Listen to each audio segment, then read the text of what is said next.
Յուրաքանչյուր ազգ ապրում եւ գոյատևում է իր մայրենի լեզվի պահպանման շնորհիվ։ Այս գիտակցությունը պետք է մշտապես ուղեկցի մեզ բոլորիս, անընդհատ հիշեցնելով, որ մենք հայ ենք, մեր մայրենի լեզուն հայերենն է։ Բացի այն, որ մշտապես պարտավոր են գիտակցել եւ հիշել այս մասին, անհրաժեշտ է հետեւողական պայքար մղել լեզվի անաղարտության պահպանման համար։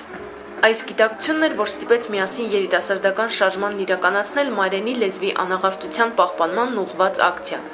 Մարտի 27-ին Մատենադարանի մոտից տարբեր ուղղություններով միասնություններն իրականացրին երթեր Հայաստանի Հանրապետության պետական լեզուն հայերենն է, օրենքի պահանջներն այլ են, կոչեր պարունակող պաստառներով անցնելով մայրաքաղաքի կենտրոնական փողոցներով։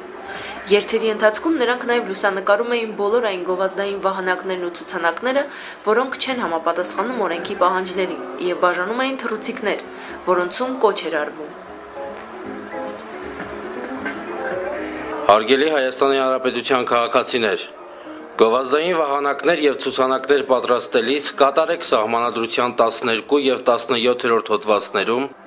լեզվի մասին օրենքի առաջին հոդվածի առաջին մասում, 4-րդ հոդվածի Գ կետում, գովազդի մասին օրենքի 5-րդ հոդվածում ամրագրված պահանջները։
Երթի վերջում նախապես արված 50 լուսանկարները խախտված օրենքների ցանկի հետ կցված հանձնվեցին կառավարությանը։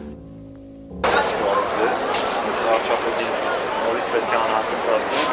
այստեղ գովազդի խախտումներն են, այստեղ ուղղակի ցուցանակներ